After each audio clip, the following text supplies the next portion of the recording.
عمرك سولتي راسك علاش في هاد الليالي بالضبط كتحس بواحد الهدوء غريب؟ ماشي غير في الدارك بل في العالم كله. اجي نكشف ليك سر السكينه اللي حيرت العلماء.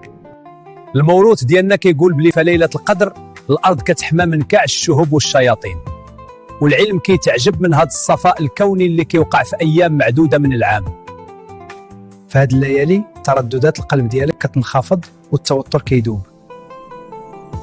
جسم كيدخل في حالة ترميم ربانية. هذه هي ليلة العمر اللي كتعادل 1000 شهر.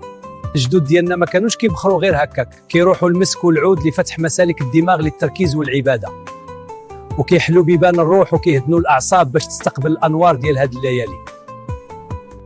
الفرصة باقة قدامك. هاد الليالي هي الصاروت اللي كتسد فيها الحسابات القديمة وكتفتح فيه صفحة جديدة مع الرزق والصحة.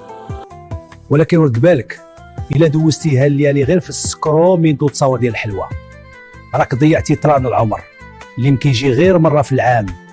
واش قلبك واجد؟